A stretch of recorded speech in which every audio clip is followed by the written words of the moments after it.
Hello friends, welcome to my channel. இன்றைக்கி நம்ம வீடியோவில் பூண்டு சட்னி எப்படி செய்யணும்னு பார்க்கலாம். இது 1 மந்த் வரைக்குமே ஃப்ரிட்ஜில் ஸ்டோர் பண்ணி யூஸ் பண்ணலாம். வாங்க இது எப்படி செய்யணும்னு பார்த்துடலாம். ஒரு கடாய் எடுத்துக்கோங்க. அதில் 1 டேபிள் ஸ்பூன் அளவுக்கு நல்லெண்ணெய் ஆட் பண்ணிக்கோங்க. எண்ணெய் நல்லா சூடானதும் காரத்துக்கு ஏற்றதாக காஞ்ச மிளகாய் ஆட் பண்ணிக்கோங்க. நான் ஒரு 10-12 காஞ்ச மிளகாய் இந்த மாதிரி ஆட் பண்ணியிருக்கேன். காஞ்ச மிளகாய் ஆட் பண்ணதும் சிம்மில் வச்சுட்டே ஃப்ரை பண்ணிக்கோங்க, இல்லைன்னா சீக்கிரமாக கரிஞ்சிடும். எண்ணெயில் முழுசாக காஞ்ச மிளகாய் ஆட் பண்ணுறதால மேலே வெடிக்கிறதுக்கு வாய்ப்பு இருக்குது. எனக்கே நிறைய தடவை இந்த மாதிரி ஆயிருக்கு. அது ஆகாமல் இருக்கிறதுக்கு லைட்டாக அதில் கீறிட்டு இதில் ஆட் பண்ணிக்கோங்க. மேலே கண்டிப்பாக தெரிக்காது. இப்போது லைட்டாக கோல்டன் ப்ரௌன் ஆகிடுச்சு. இந்த ஸ்டேஜில் நம்ம இதை ஒரு தனியாக பிளேட்டில் மாற்றிக்கலாம்.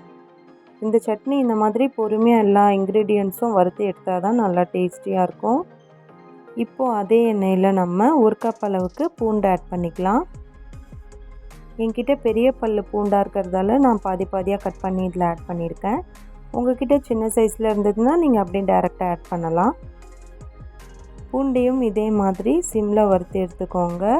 லைட்டாக கலர் சேஞ்ச் ஆனதும் ஒரு பிளேட்டில் மாற்றிக்கோங்க. அதில் இருக்கிற ஈரத்தன்மைலாம் போகணும், அவ்வளோதான். இப்போது அதே கடாயில் ஒரு குட்டி லெமன் சைஸ் அளவுக்கு புளி இதில் ஆட் பண்ணிக்கோங்க. அதை லைட்டாக இந்த மாதிரி வதக்கி எடுத்து வச்சுக்கோங்க. ரொம்ப நேரம் குக் பண்ண விட வேண்டாம்.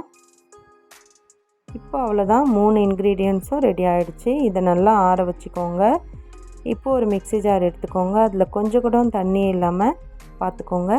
ஃபஸ்ட்டு நம்ம காஞ்ச மிளகாவை கொஞ்சமாக கல் உப்பு ஆட் பண்ணிவிட்டு நல்லா ஃபைன் பவுடராக அரைச்சி எடுத்துகிட்டு வந்துடலாம். அதுக்கப்புறமா பூண்டு புளி ஆட் பண்ணிக்கோங்க.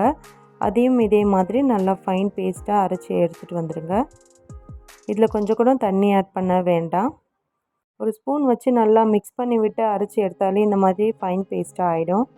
இப்போ நம்ம சட்னியை தாளிச்சிக்கலாம். ஒரு கடாய் எடுத்துக்கோங்க. அதில் 4 டேபிள் ஸ்பூன் அளவுக்கு எண்ணெய் ஆட் பண்ணிக்கோங்க. கடுகு ஆட் பண்ணிக்கோங்க. கூடவே கருவேப்பிலை ஆட் பண்ணிக்கோங்க. அது நல்லா பொரிஞ்சு வந்ததும் நம்ம அரைச்சி வச்ச பூண்டு பேஸ்ட் இதில் ஆட் பண்ணிக்கலாம்.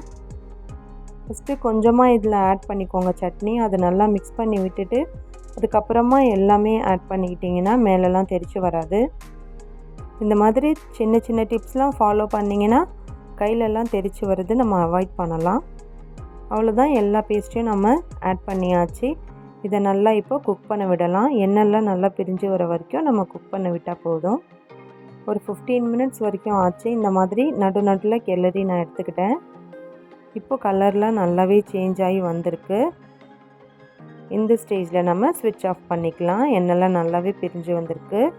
இதை நல்லா ஆற விட்டு ஒரு ஏர்டைட் பாட்டிலில் போட்டு நீங்கள் ஃப்ரிட்ஜில் ஸ்டோர் பண்ணிட்டீங்கன்னா எப்போ வேணுமோ அப்போ நீங்கள் எடுத்து யூஸ் பண்ணிக்கலாம்.